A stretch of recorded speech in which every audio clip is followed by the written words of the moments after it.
কাছে আমি আজকে একটা স্পষ্টভাবে একটা উত্তর জানতে চাই যে আল্লাহ পাক রব্বুল আলামিন আমার মতো একজন মানুষকে, আমি ছিলাম জাহান্নামের আসামি, আমি ছিলাম আমি মন্দিরে গিয়ে মূর্তির পায়ের নিচে সেজদা দিতাম, আমার এই কপালটাকে যে আল্লাহ পাক রব্বুল আলামিন মূর্তির পায়ের নিচ থেকে উঠাইয়া মন্দির থেকে বাহির করিয়া মসজিদের ভিতরে ঢুকাইয়া আল্লাহর কুদরতি কদমের মধ্যে সেজদা দেওয়ার তৌফিক দান করেছেন, সে আল্লাহ আগে ছিল এখনো আছে না নাই?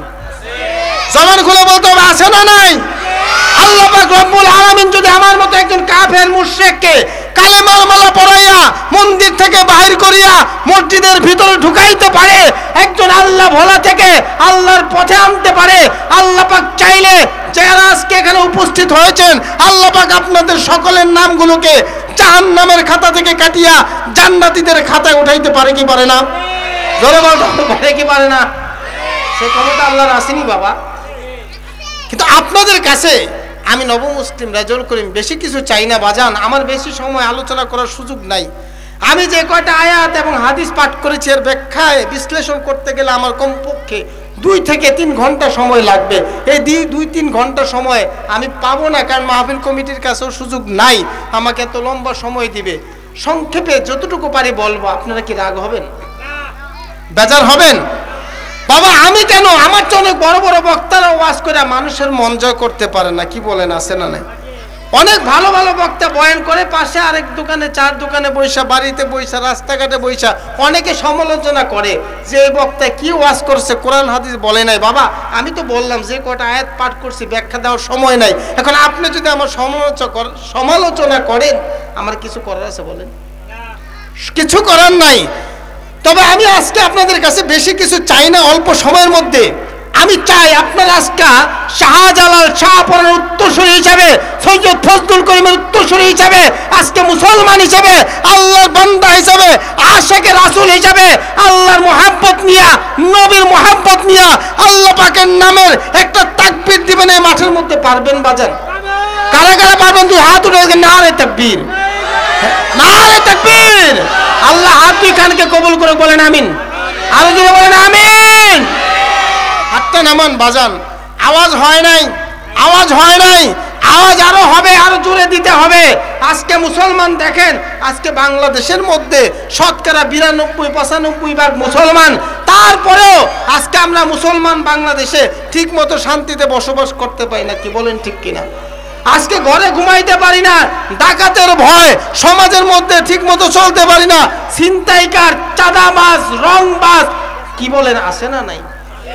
সমাজের ভিতরে নেশাখোর এত পরিমাণে বাড়ছে। আমি তো এলাকার মানুষ, আমি তো বুঝি এলাকার কি অবস্থা। যারা এলাকার সামাজিক মানুষ, যারা সমাজ নিয়ে থাকতে চায়, ইসলাম নিয়ে বাঁচতে চায়, আজকে বাংলাদেশের ভিতরে এই সমস্ত মানুষগুলো একটা জুলুমের শিকার, কি বলেন ঠিক কিনা? জুলুমের শিকার। আমি গত কয়েকদিন আগে আমার মাদ্রাসার মাহফিল করছি, সারা রাত্র মাহফিল হয়েছে। পরের দিন সকালে যেই মাঠে মাহফিল করছি, আমার মাহফিলের লোহার বড় একটা গেট, বাউন্ডারি দেওয়া, এই মাহফিলের গেট চুরি করে লয়ে গেছে। আমার বাসার সিসি ক্যামেরার সামনে থেকে আমার গাড়ির সামনের পিছনের যেই আপনার বাম্পার, এই বাম্পার চুরি নিয়ে গেছে। আমি একজন আলেম মানুষ, আমি এখন আমার জন্ম এলাকায়, আমি ছোট থেকে বড় হয়েছি এলাকায়। এক সময় আমিও তো বিভিন্নভাবে খারাপ লাইনে, খারাপ বন্ধু বান্ধবের আড্ডায় ছিলাম। সব কিছু চাইরা যখন ইসলাম গ্রহণ করেছি, কোরআন এবং হাদিস অনুযায়ী, ইসলাম অনুযায়ী নিজের জীবনটা চালানোর চেষ্টা করতেছি, এখন দেখি যে এই পোলাপানগুলো, মানে আমরা যখন যে বয়স হয়েছে, আমরা তো ছোটকালে একজন মুরব্বী দেখলে সালাম দিতাম, ইজ্জত সম্মান করতাম। আর এখন দেখা যায় আমাদের সমাজে ছোট ছোট পোলাপান মুরব্বী দেখলে সম্মান করে না, বরঞ্চ সিগারেটটা এইভাবে টান দিয়া মুরব্বীদের নাকের মুখের সামনে গিয়া দোয়া দেয়, আছে না নেই? এই সমাজ আজকে বেয়াদবে ভরে গেছে। আজকে ইউটিউব, ফেসবুকে একটা সংবাদ দেখলাম, একটা মেয়ে, মুসলমানের সন্তান, একটা মেয়ে নেশাগ্রস্ত অবস্থায় পুলিশ তাকে গ্রেফতার করছে। গ্রেফতার করার পর তাকে জিজ্ঞাসা করতেছে, তুমি মদ খাইলা কেন, নেশাগ্রস্ত হইলা কেন, তোমার গাড়িতে নেশাদ্রব্য পাওয়া গেল কেন? মেয়েটা উত্তর দেয়, আপনার সমস্যা কি? এই দেশ স্বাধীন, স্বাধীন দেশ, স্বাধীন দেশে আমার সবকিছু করার স্বাধীনতা আছে। নাউজুবিল্লাহ কইবেন না? পুলিশকে ডাইরেক্ট উত্তর দিচ্ছে আমি মদ খাইছি, আপনার সমস্যা কি? আমি তো মদ বিনা লাইসেন্সে খাই নাই, আমার মদের লাইসেন্স আছে, মদের লাইসেন্স আছে। একটা মেয়ে যদি নেশা খাইয়া মদ খাইয়া তাকে পুলিশে ধরার পর যদি বলে আমি মদ খাইছি, নেশা করছি, দেশ স্বাধীন, আপনার সমস্যা কি? তাহলে আপনি বুঝেন আমাদের দেশ কোন জায়গায় গিয়ে ঠেকছে। আমার ভাইরা, আমার বন্ধুরা, এজন্যই আল্লাহ বলছেন ইনিল হুকমু ইল্লা লিল্লাহ। এই জমিন আমার, এই জমিনে আইন চলবে কার? জোরে বলেন, এই জমিনে আইন চলবে কার? আল্লাহ বলছেন এই জমিনটা আমার, এই জমিনে আইন চলবে আমার। একটা টেলিভিশন, একটা রেডিও, একটা মোবাইল যে মালিক বানায়, ওই মালিকের মোবাইলের সঙ্গে একটা ক্যাটালগ দেওয়া দেয়, ঠিক কিনা? এই ক্যাটালগ দেওয়ার অর্থ হলো ক্যাটালগ অনুযায়ী যে মোবাইলটা চালানো হয়, টেলিভিশন চালানো হয়, এই মাইক সিস্টেম চালানো হয়, তাহলে মাইক, মোবাইল, এই জিনিসটা, যন্ত্রটা ঠিক মতো চলবে। কি বলেন, ঠিক কিনা? এজন্য ক্যাটালগ দেওয়া হয়। ঠিক মানুষ যখন আল্লাহ সৃষ্টি করছেন, মানুষের পারিবারিক জীবন, সামাজিক জীবন, অর্থনৈতিক জীবন, তার সিরাত, তার সুরাত, তার জন্ম, তার মৃত্যু, তার কামাই, তার খরচ, তার পারিবারিক জীবন, আন্তর্জাতিক জীবন, রাজনৈতিক জীবন, তার সমাজ কিভাবে চলবে, তার রাষ্ট্র কিভাবে পরিচালনা হবে, তার সংসার কিভাবে চলবে, সব কিছুর দিক নির্দেশনা অনুযায়ী আল্লাহ প্রত্যেকটা মানুষকে, একজন মুসলমানকে রাষ্ট্র চালানোর জন্য, জীবন চালানোর জন্য কোরআনের সংবিধান দিয়ে দিয়েছে, ঠিক কিনা? আজকে বাংলার জমিনে যত আজকে অপকর্ম, জুলুম, অত্যাচার, যত অন্যায়, অবিচার, সবকিছুর মূল কারণ হচ্ছে ইসলামী শাসন ব্যবস্থা না থাকার কারণ, ঠিক কিনা? চলো বলুন, ঠিক কিনা ভাইরা? আজকে একটা মেয়ে বলে যে আজকে আমি মদ খেয়েছি, আপনার সমস্যা কি? আমার তো মদের লাইসেন্স আছে। আচ্ছা বলেন তো, এই মদের লাইসেন্স কি আমেরিকা থেকে আনছে, লন্ডন থেকে আনছে, ভারত থেকে আনছে, বাংলাদেশ থেকে সে নিছে? না হলে সে পুলিশের সামনে এত বড় গলায় কথা বলতে পারতো না। খোদার কসম করে বলি, যতদিন পর্যন্ত মুসলমান তার ধর্মগ্রন্থ কোরআন অনুযায়ী জীবন, রাষ্ট্র, সমাজ পরিচালনা না করবে, ততদিন পর্যন্ত এই দেশে, এই সমাজে, এই রাষ্ট্রে কোনোদিন শান্তি আসতে পারে না। আমার ভাইরা, আমার বন্ধুরা, আমি জানি আমার আজকের বয়ানের পর হয়তো বা কোনোদিন আপনারা দাওয়াত দিবেন না। দাওয়াতের জন্য আমি মাহফিল করি না। আমি মুসলমান হওয়ার আগে আল্লাহর কাছে দোয়া করেছি, আল্লাহ গো তুমি আমাকে ইমানের নিয়ামত দান করো, মুসলমান হওয়ার তৌফিক দান করো। আমি যদি মুসলমান হইতে পারি, আমি তোমার দিনের খেদমত যেন একটু করতে পারি, সে দোয়ার বরকতে আল্লাহ আজকে আমাকে এই চেহারা বসাইছে। আমার শক্তি, ক্ষমতা, বুদ্ধি, টাকার গরম, আমার এলেম, যোগ্যতার কারণে আমি এখানে বসি নাই। আমাকে আল্লাহ পাক সে দোয়ার বরকতে বসাইছেন। কি বলেন, ঠিক কিনা? আমার চেয়ে অনেক বড় বড় ওলামা একরাম আছে, দেশে খেদমত করতেছে। আমি তো একেবারে নগণ্য মানুষ, তারপর আল্লাহ পাকের মেহেরবানি এখানে বসে দুইটা কথা বলতেছি। বাবা, কোরআনের সংবিধান, ইসলামের কোরআন অনুযায়ী দেশটা, রাষ্ট্র, সমাজ চলুক, আপনারা কি চান? কারা কারা কোরআনকে ভালোবাসেন? তুই হাত উঠার লাগছে। নারে তাকবীর, নারে তাকবীর। আওয়াজ হয় নাই, হাত নামান। এ আওয়াজে হবে না। বাংলাদেশে সিলেটে শাহজালাল শাহপরান শুয়ে রয়েছে, আছে না? না। এই শাহজালাল শাহপরান কেন আগমন করলো শোনেন, সংক্ষেপে বলি, সময় কম। বাংলার জমিনে যখন মুসলমানরা নির্যাতিত, নিপীড়িত, একজন মুসলমান বুরহানুদ্দিন তার সন্তান হওয়ার পর যখন আকিকা দিছে, আকিকা করা কি মুসলমানের জন্য সুন্নত না বাবা? বুরহানুদ্দিন রহমতুল্লাহ আলাইহি তার সন্তানের নামে যখন আকিকা করছে, দুষ্ট কাক গরুর গোস্ত নিয়া ওই রাজা গৌর গোবিন্দর দরজার সামনে নিয়ে ফালাইছে। রাজা গৌর গোবিন্দর মাথা গরম হয়ে গেছে। আমার বাড়ির সামনে, দরজার সামনে গরুর গোস্ত কে ফালাইলো? বাবা, এখন তো আমরা মুসলমান যাই, যতটুকু শান্তিতে আছি, আগেরকার মুসলমানরা এতটুকু শান্তিও পায় নাই। রাজা গৌর গোবিন্দর দরজার সামনে কে ফালাইলো গরুর গোস্ত, খবর নিতে নিতে গিয়ে দেখে বুরহানুদ্দিন তার সন্তানের আকিকা করছে। ওই আকিকার গোস্তের টুকরা তার দরজার সামনে পড়ছে। এই অপরাধের কারণে বুরহানুদ্দিন রহমতুল্লাহ আলাইহিকে ডেকে তার সামনে, বাবার সামনে সন্তানকে জবাই করে দুনিয়া থেকে বিদায় করে দিয়েছে। বাবার সামনে সন্তানকে দুনিয়া থেকে বিদায় করে দিয়েছে। বাবা, এই গোস্তের টুকরা কি বুরহানুদ্দিন রহমতুল্লাহ ফালাইছিল না কাক ফালাইছিল? কাউয়া ফালাইছিল। কাউয়া চিনেন তো আপনারা? কাক নিয়ে একটা গোস্তের টুকরা ফালাইছে রাজা গৌর গোবিন্দর দরজার সামনে। বিনা অপরাধে একজন মুসলমানের সামনে তার সন্তানকে জবাই করে দুনিয়া থেকে বিদায় করে দিছে। এখন বুঝেন তো তখনকার মুসলমানরা কত কষ্ট করছে। আপনি আমি আকিকা করি, কুরবানি করি, এজন্য কি আমাদেরকে কেউ কখনো আঘাত করছে, মারছে? আজকে যদি আপনার আমার সন্তানকে আপনার আমার সামনে জবাই করতো, এটাকে আমরা কেউ মানতে পারতাম? বাবা, পারতাম না। শুধু তাই নয়, এখানে ক্ষান্ত হন নাই, বরঞ্চ বুরহানুদ্দিন রহমতুল্লাহ কেন জবাই দিলেন? অপরাধের কারণে তার দুইটা হাত কর্তন করে দিয়েছে। আল্লাহর আরো সে কেঁপে উঠেছে, আল্লাহ সহ্য করতে পারে নাই। বাংলার জমিনে ইয়েমেন থেকে শাহজালাল শাহপরানকে আল্লাহ পাঠিয়ে দিতে, যাও বাংলার জমিনে আমার মুসলমান নির্যাতিত নিপীড়িত, তাদের পাশে গিয়ে দাঁড়াও। বাংলার জমিনে এসে যখন সিলেটের জমিনে শাহজালাল শাহপরান নারায়ে তাকবীর স্লোগান দিছে, তখন রাজা গৌর গোবিন্দের তক্তে তাও ভাঙ্গা চুইরা ধূলিসাৎ হয়ে গেছে। জোরে কোন সুবহানাল্লাহ। ওই হুঙ্কার, ওই তাকবীর, ওই স্লোগান আজকে মুসলমানের জজবার ভিতরে না থাকার কারণে, জবানে না থাকার কারণে আজকে 92% মুসলমানের দেশেও আমরা নির্যাতিত নিপীড়িত, ঠিক কিনা? সেই ইমানি আওয়াজ দিয়ে একটু তাকবীর দিতে পারবো তো ইনশাআল্লাহ? আমি বলবো নারায়ে তাকবীর, আপনারা বলবেন আল্লাহু আকবার। রাজি আছেন বাবারা? নাকি কষ্ট হচ্ছে আপনাদের? রাগ হচ্ছেন নাকি? থাকবো না তো বন্ধ করে দেখবো এবার জগৎটাকে ঘুরছে মানুষ কেমন করে, যুগান্তরের ঘূর্ণি পাকে। নারায়ে তাকবীর, নারায়ে তাকবীর। দিন ইসলাম, দিন ইসলাম, দিন ইসলাম, দিন ইসলাম। নাস্তিকতা নিপাত যাক, দিন ইসলাম জিন্দাবাদ। নাস্তিকতা নিপাত যাক, দিন ইসলাম জিন্দাবাদ। কোটি প্রাণের একই আওয়াজ, খোদাদ্রোহী ছাড় পাবে না, এই বাংলায় ঠাই হবে না, মুসলমানরা জেগেছে আজ, ঠিক না? ও জোর কদমে সামনে চলো, বজ্র কণ্ঠে আওয়াজে তোলো, সবাই মিলে একই তালে দাও না স্লোগান।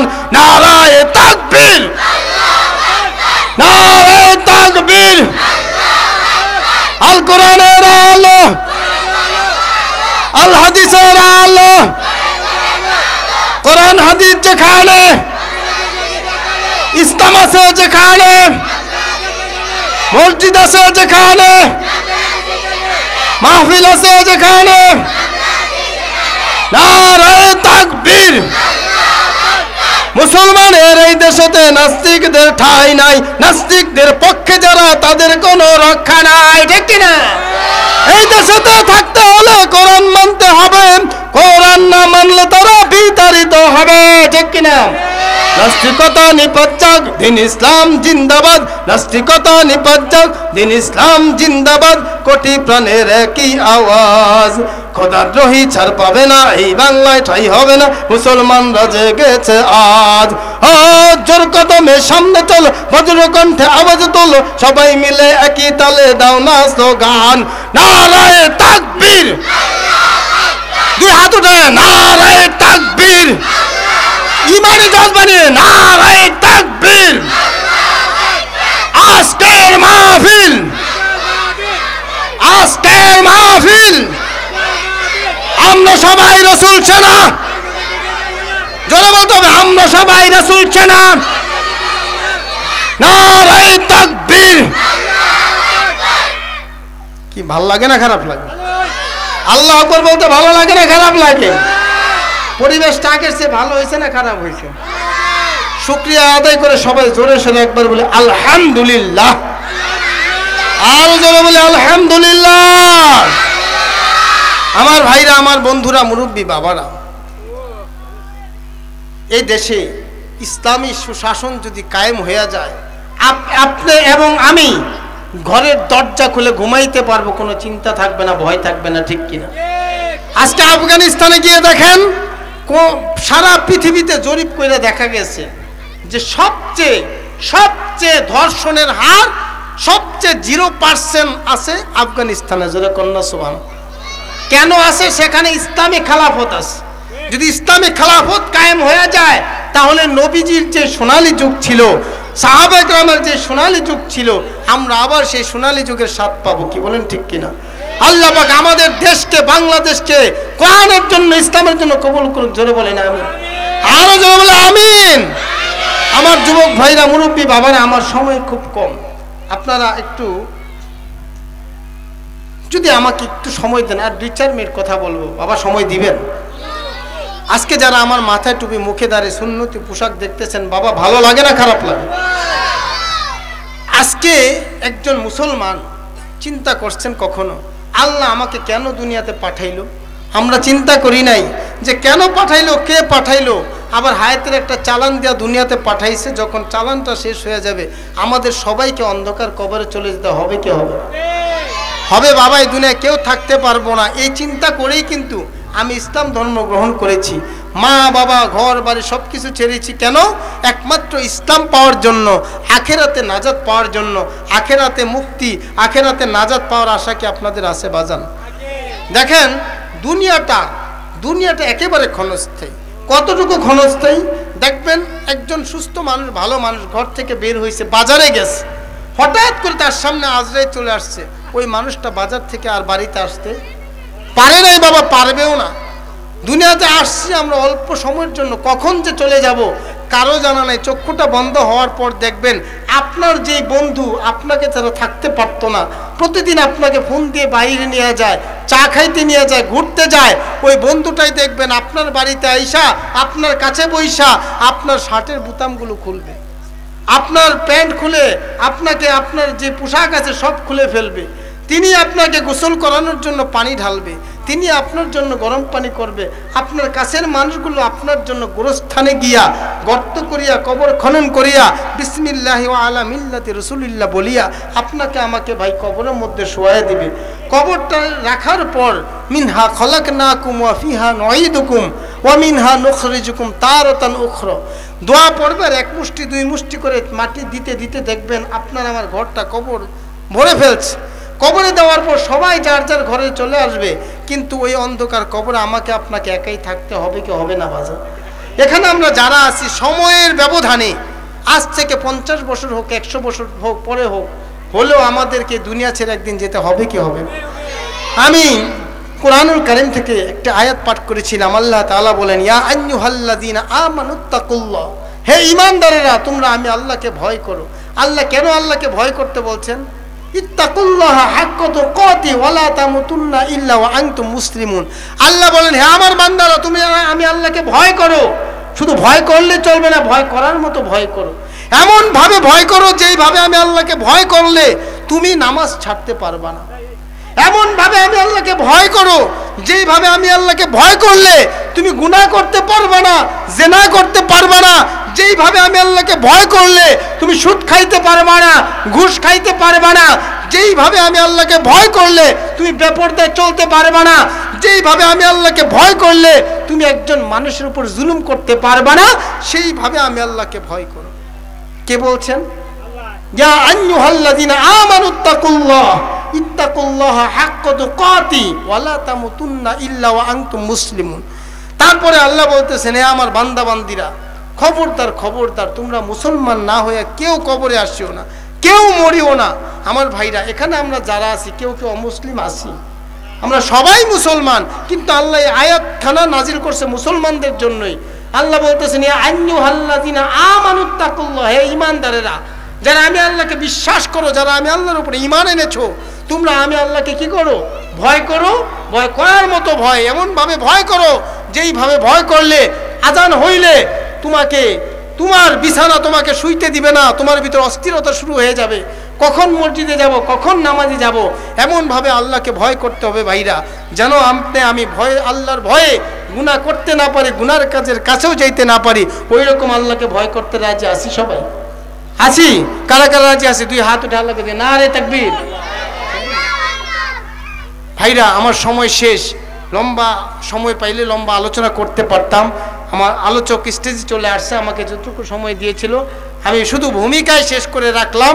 সময় পাইলাম না, যদি কোনোদিন সময় পাই ইনশাল্লাহ লম্বা আলোচনা করে শোনাবো। আল্লাহ তাআলা আপনাকে আমাকে সবাইকে ইসলামের জন্য, কোরআনের জন্য কবুল করুক, সকলে বলে আমিন। আলোচনার মধ্যে যদি কোনো ভুল হয়ে থাকে আপনারাও ক্ষমা করে দিবেন, আল্লাহ যেন ক্ষমা করে দেয় বলে আমিন।